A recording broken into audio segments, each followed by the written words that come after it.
Joina-se o David Farrell, como poderão ter visto, é um dos maiores especialistas mundiais neste género de processos. Esteve diretamente envolvido na condução da Convenção Constitucional Irlandesa, que foi um processo iniciado pelo próprio Parlamento irlandês, em 2011 ou 2010, e que reuniu um painel de cidadãos, de cerca de 60 cidadãos escolhidos aleatoriamente, juntamente com cerca de 25 a 30 políticos nomeados pelo Parlamento, para levar a cabo um processo de deliberação cívica, justamente como ocorreu desta forma muito miniaturizada este passado fim de semana. O David falar-nos sobre essa experiência, bem como outras experiências, em particular no Canadá e outras partes do mundo, onde este modelo já deu outras provas, e ajudar-nos creio, a pôr em contexto o trabalho que nós estamos a fazer no Fórum dos Cidadãos. So, David, I've more than introduced you, so please join us. Thank you so much for coming. Thank you. Thank you very much. Do you want to put the... It's on, I think we could pass it. like this? Yeah. There we go. Okay. Thank you very much. Manuel and Lorenzo in particular, thank you very much for inviting me here. It's quite a privilege for me to witness what is going on this evening, even if I haven't understood a single word. But I will be briefed later by Lorenzo and Manuel. I will do my best to try and speak slowly, and hopefully some of you at least will understand what I am saying. And I was asked to try and put the context of what you have been doing here over the last couple of weeks into an international context. And I'm going to start with the bad side of things, the bad story, democracy in crisis. So some of these themes, I think, will be familiar to many of you, particularly those of you who are political scientists. Voting, less and less of us are bothering to vote in elections, so turnout in elections is going down. Those of us who bother to vote are changing our votes from one election to the next. We're voting for different parties, we're voting for independence, we can't make up our mind. Parties are in decline. There is a big debate in political science right now about the danger to political parties. Less of us are bothering to be members of political parties. Any of us who are members of political parties are not very active anymore. And we're showing less loyalty to the political parties. And then, I can't avoid it. Yes, the most depressing thing of our time. But populism, Trump and populism which I am sure you have in Portugal, we have it in Ireland, and I think every country in the world has it now. So all of this suggests a very depressing theme, a theme about democracy in crisis, a really sorry state of affairs. But there's a happy side to the story. And I think it's worth reflecting on this for a minute, because it's very easy for us to be depressed and scared and worried and concerned about the state of democracy. And then you spend an evening in a room like this, and all I get is an atmosphere of renewal. I get an atmosphere of debate, an atmosphere, a discussion about where democracy can go, about the possibility of reforming democracy.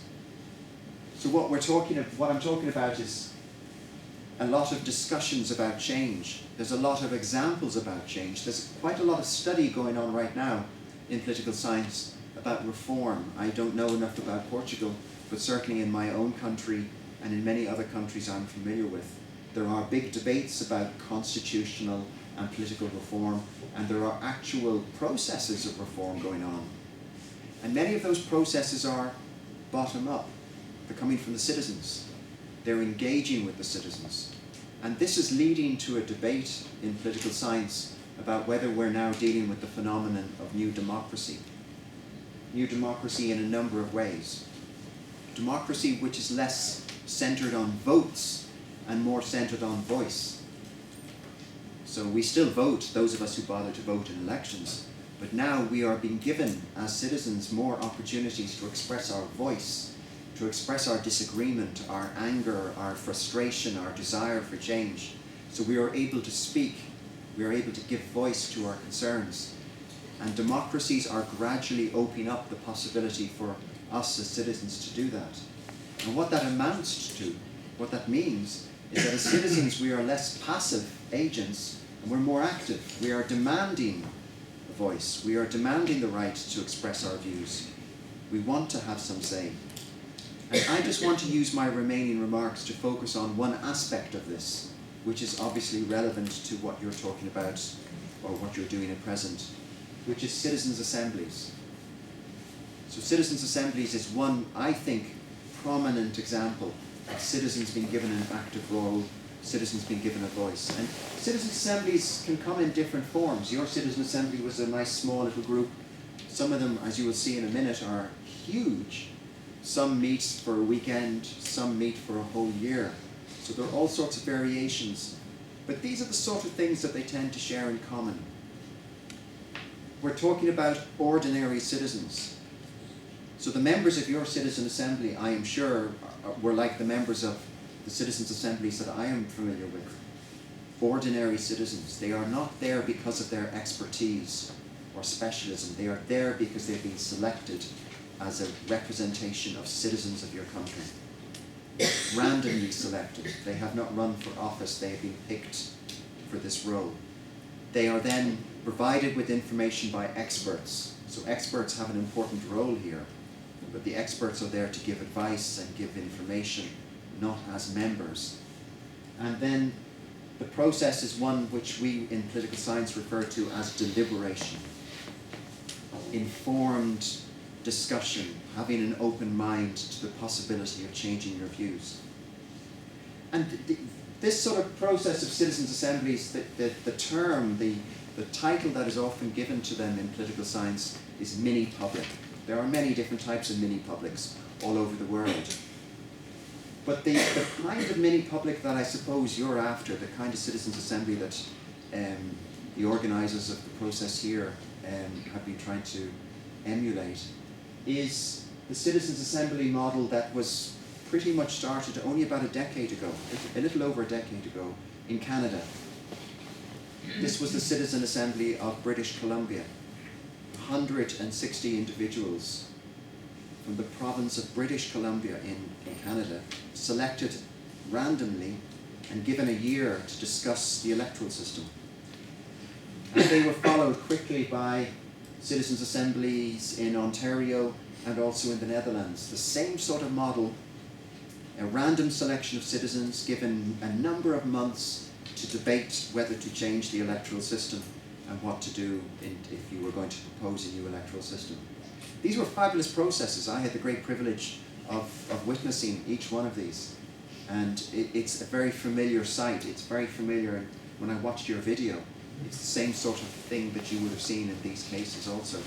They were very successful processes, but they didn't have much success in terms of their outcomes. The electoral systems in each of those cases were not changed. But they were the world's first. And now we get to a much more crowded set of cases. There's lots and lots and lots of more examples. So I suppose the message I want to give you tonight is you're not alone. There are many other cases like you around the world. Here's Australia, here's the United Kingdom, here's Belgium. This is a fascinating example. The G1000 in 2011 in Belgium. More than 900 Belgian citizens turned up on one day in Brussels. Again, I was witness to this. It was fascinating to see this. They wanted 1,000 citizens, 930 turned up. They spent a whole day discussing in 3 languages the future of Belgium and how to reform the Belgian political system. And they had people who were logging in on the internet to follow the debates right across the country. So this was a citizens' assembly on an industrial scale. But I want to spend my remaining time, I'm conscious of the time and I won't take too much longer, talking about my own country. Because I want to tell you a story about a process that's not a million miles away from the sort of thing that I think the organisers of your citizen assembly are trying to achieve here in Portugal. So this was a process that I was involved with in 2011. A bunch of political scientists, we got a lot of funding, and we organised a citizen assembly in Dublin. So we had 100 citizens spend a weekend in Dublin discussing the future of the political system of Ireland. And we had a mission, we had an ambition, and that was we were trying to persuade the politicians to use this method to have a real citizens' assembly that the politicians would set up. And we succeeded. We succeeded. I don't want to suggest we were the main reason for this, but we certainly influenced it because we went on, our group, to work as the advisors for this. The Irish Constitutional Convention. So in 2012, the Irish government set up a constitutional convention made up of 100 members. 100 members. 66 citizens selected by an opinion poll company. So an opinion poll company went around the country knocking on doors and finding 66 citizens, sitting down with 33 members of parliament. And they spent a year, over a year, discussing a number of topics. This is just a sample of the topics.